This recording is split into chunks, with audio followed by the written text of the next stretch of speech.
What if the nation that defined the 20th century was permanently erased from the map before it was even born? October 14th, 1806. Smoke is still rising over the fields outside Jena when the last Prussian battalions break and run. Within hours, the army that was supposed to be the strongest in Europe simply stops existing as a fighting force.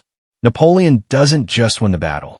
Standing in the wreckage, he decides this is the moment to erase the problem for good.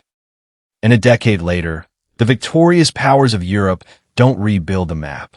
They look at the broken pieces and make a terrifying decision to finish the job. The treaty that follows isn't a peace between two nations. It's a demolition plan. At the Congress of Vienna, the victors don't rebuild a buffer of German states. Prussia is carved into pieces and handed to its neighbors.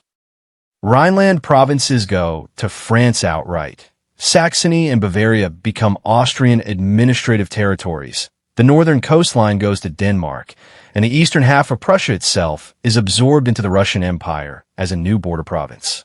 Buried in the treaty's final article is a single guarantee every great power signs. No German-speaking territory will ever be allowed to unify into one state again. By military force, if necessary. For 30 years, the guarantee holds. German is still spoken from the Rhine to the Vistula, but it's spoken in 4 different empires, under 4 different flags and 4 different armies that would rather shoot each other than cooperate. Then 1848 happens anyway. Students and merchants in Frankfurt call for a parliament. Except here, the moment delegates from the French, Austrian, Danish, and Russian zones try to sit in the same hall together, it isn't domestic unrest that crushes them. It's 4 foreign armies, marching in from 4 directions at once to shut the parliament down before a single vote is taken. The message lands. Unification isn't a German problem to solve. It's a European crime to prevent. By the 1860s, the arrangement is showing its age. Coal and rail are reshaping Europe, and the fragmented German lands stay exactly what the treaty designed them to be. A patchwork with no capital, no unified army, no single tariff line. France gets cheap Rhineland coal without a French rival across the river. Russia gets a western buffer with no Prussian army standing in the way of Warsaw. Austria gets Catholic Bavaria without a Protestant north pulling against it. Nobody who benefits from the arrangement wants to be the one who changes it, which is exactly why it collapses in 1878, not from below, but from above. France and Russia have spent 70 years quietly expanding into the same vacuum from opposite ends, and there's no longer a demolished middle power to keep them apart.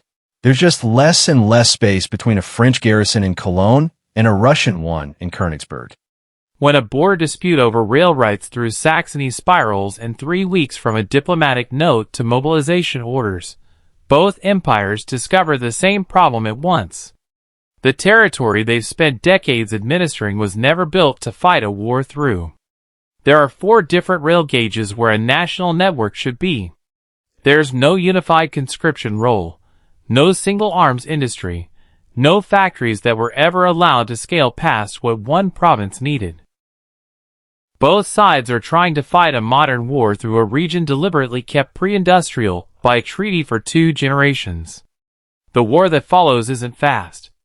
Neither army can supply itself through terrain designed to prevent exactly this kind of movement. The local population, German-speaking, loyal to neither Paris nor St. Petersburg, starts arming itself in the gaps between the 2 front lines. What both empires expected to be a 6-month campaign turns into 11 years of occupation, partisan ambushes in the Harz forests, and a front line that barely moves because neither side can move faster than its own broken supply chain lets it. By 1889, exhausted, France and Russia sign a settlement that does what the Congress of Vienna refused to imagine. They draw a permanent line straight down the middle of the old German lands and call it a border. A French-aligned west. A Russian-aligned east. Neither side gets a unified Germany. But neither can stop 2 smaller, rival German states from eventually rising on opposite sides of that line. Instead of a single superpower dominating the continent, the 20th century is defined by their endless, bitter rivalry. There's no Bismarck in this timeline, no single flag over Berlin. But for 83 years, keeping Germany from existing turned out to cost Europe almost exactly what letting it exist eventually did. Does erasing a nation from the map actually make the world safer? Or does the violence just shift to whoever is left standing around the vacuum? Let me know what you think down in the comments. Subscribe. New scenario every 2 days.